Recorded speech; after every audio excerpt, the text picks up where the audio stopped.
this song is a real Finnish traditional folk song, and we had a gig with the bands Manzana and For Selina and Sin in a Berlin pub, and after the show, Tilman and me were hanging around with Manzana, and Pirita from Manzana, she sang a song that was called Taivas on Sininen Javakoinen.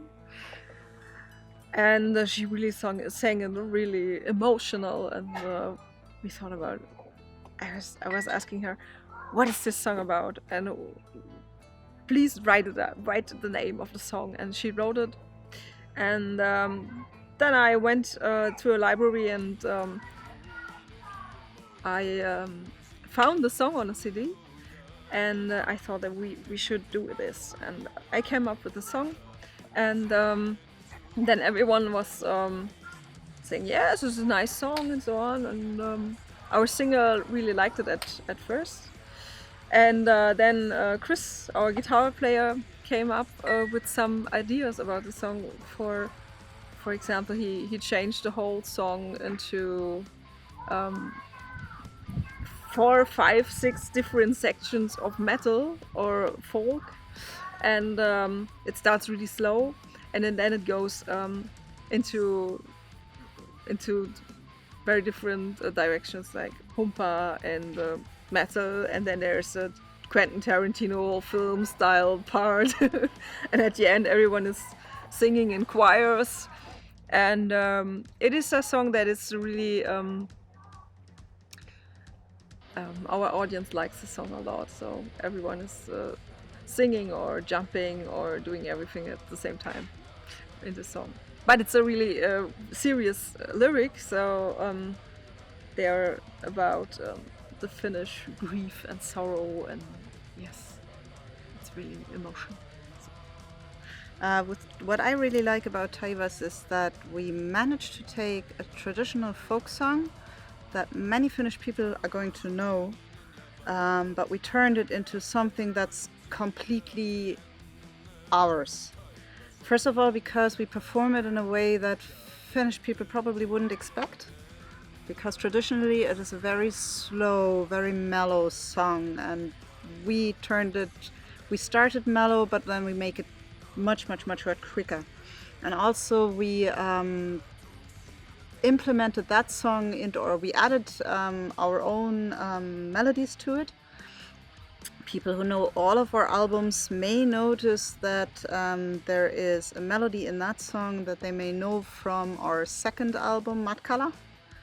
On that album, it was the album intro, and we used the melody we used for an album intro there to embed the song. Like it's an intro part in that song, and it's an in-between part in that song, and that makes it very unique.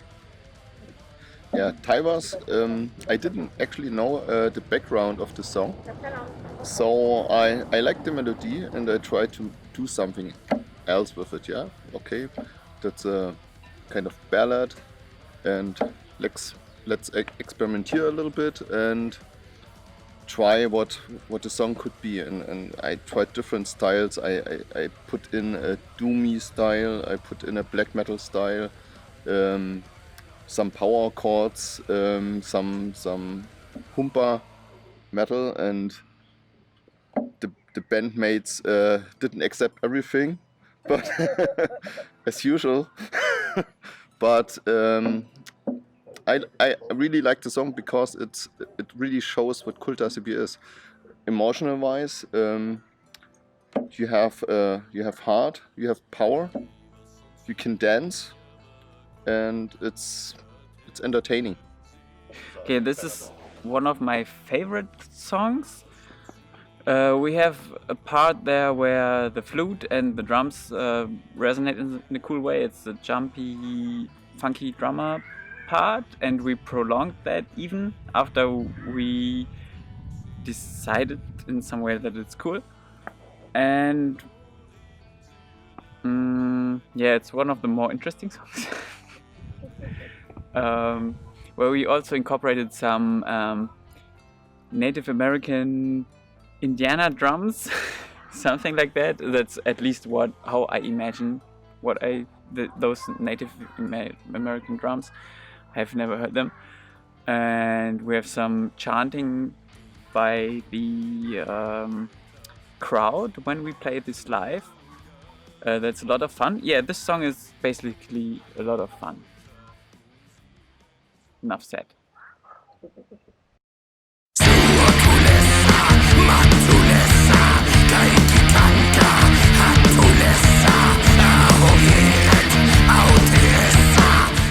Parts of it were already existing.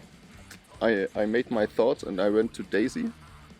We had this agreement, 2 people try to get songs finished that already exist.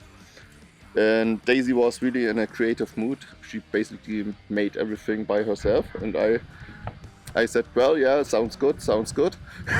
I tried to take her parts and translate it into guitar, and that's what it is. Sometimes for me, the song, at least the first riff, sounds a little bit Spanish to me. It has this flamenco style somehow. It's just what I have in mind basically, but it's maybe just my thinking about. I like it because it starts from a groovy part and it's getting with every step it's getting a little bit faster. The melody is nice.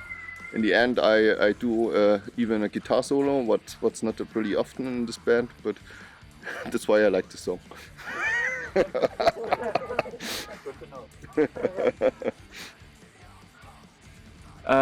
Waldbrand song, it's the song where all the other players also complain about the speed of the song, and I think it's the fastest part of it is around 170 BPM, so it's not super fast compared to the other ones. And on the drums I play some pretty easy stuff, so it's the song where I am pushing the others.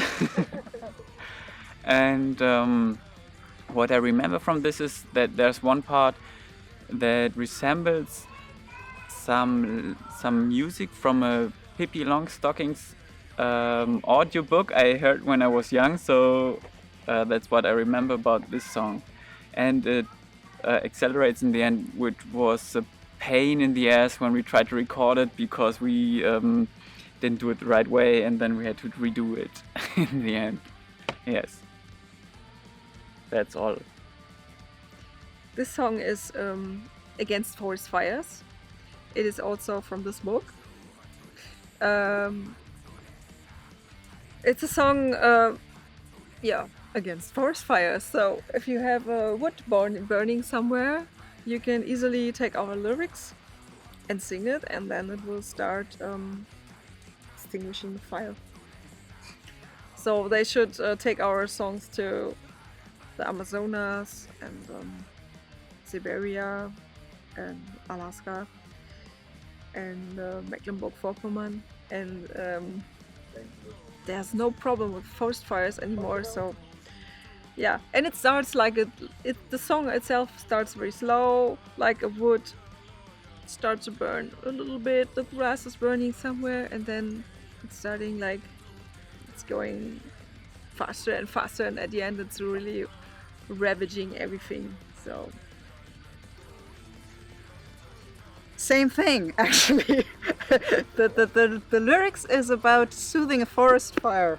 And then we have a song that goes quicker and quicker and quicker, and in the end becomes so quick that it actually becomes difficult to play. So I always picture somebody dancing on top of a fire, trying to kind of keep his feet out of the fire, not really succeeding because it's all just too fast.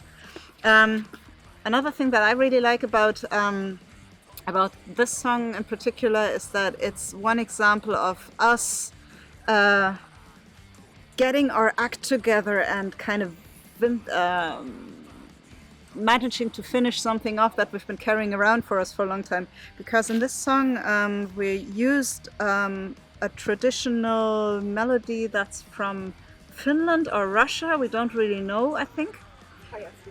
Kajasjärves, and we've been carrying around that tune with us for as long as I can remember. That tune was actually in the band before I even joined the band, and we've been trying to do with something with it, and then dropped it again, and got back to it again, and dropped it again, and kind of couldn't get our act around it. And in the end, we actually managed to turn it into a really nice song that's really fun to play and to dance to.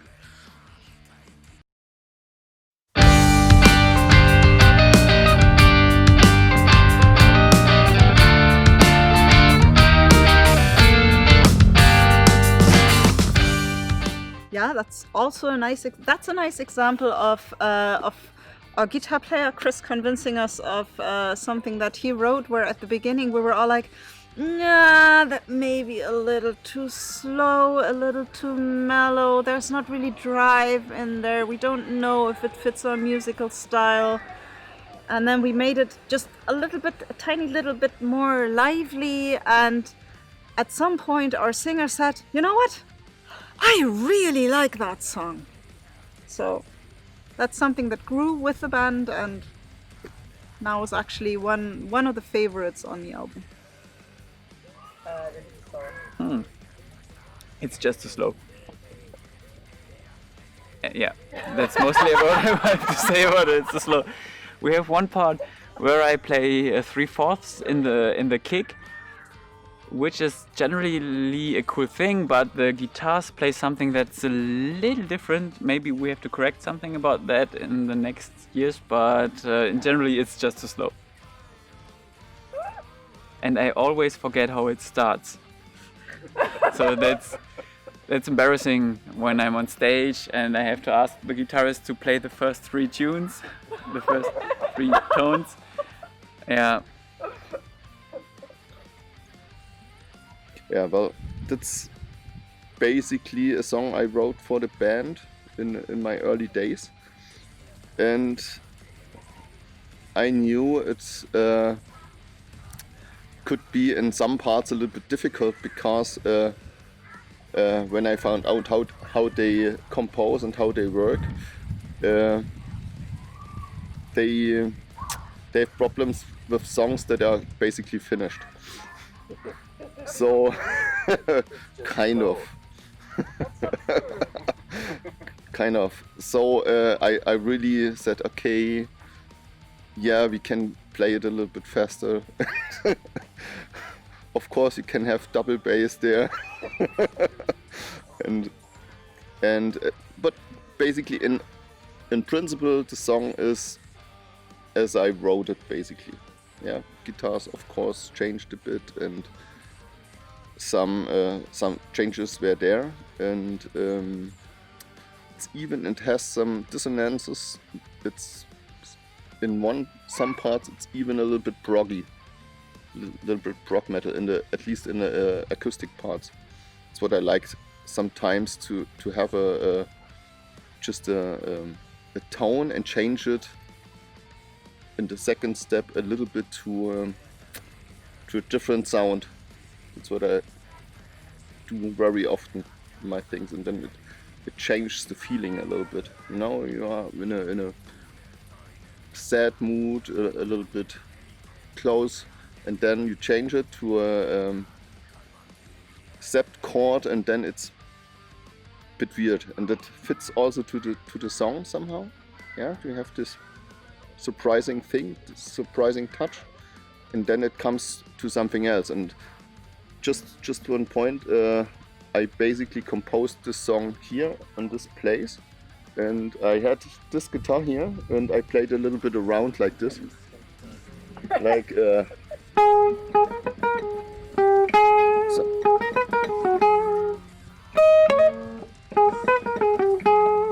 and something like this, and then I had the main melody in mind, and then the rest was basically done. I just took the other riffs to the melody, and that's what came out. This song is called, in English, To Wean a Heart from Another's Love.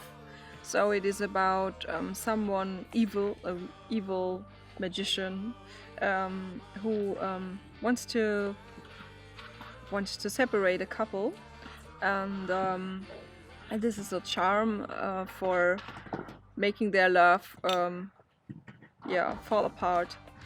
So it's we sometimes call this in German it's called Liebeszauber, but it's actually a anti-love song. It makes a pair lose their love. Yeah, it's a bad charm from this book.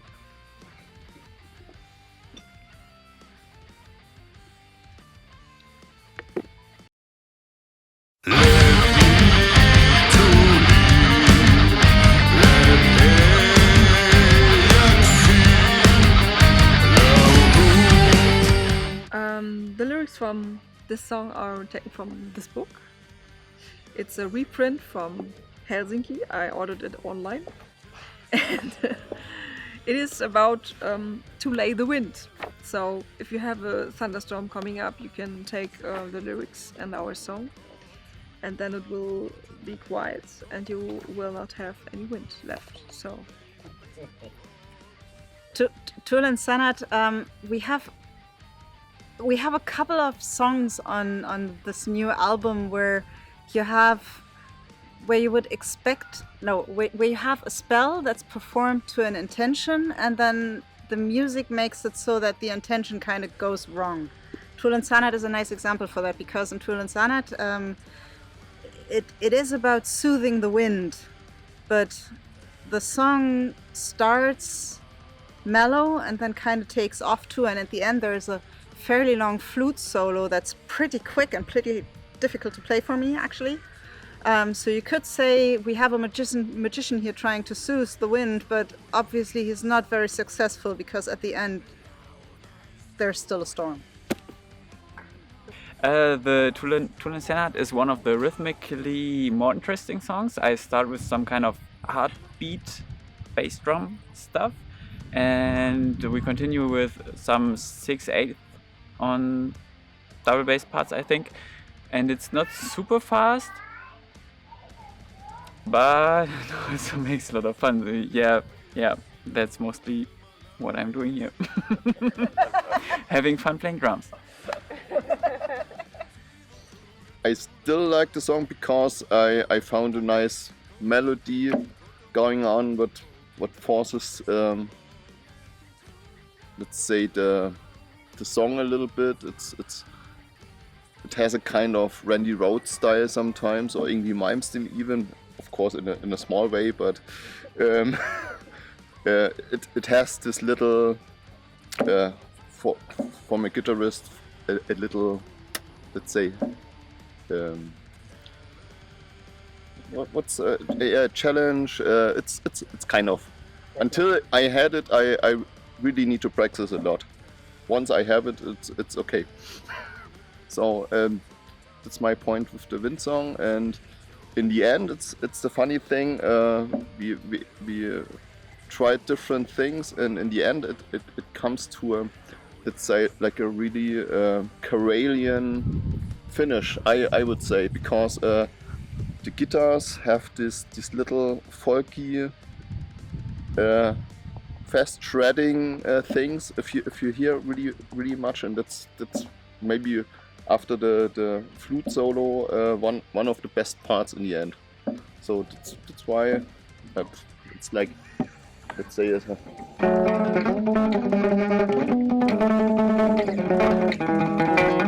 something like this, yeah. You can hear it's a little bit eastern, northern eastern somehow. Yeah. Yeah, I know.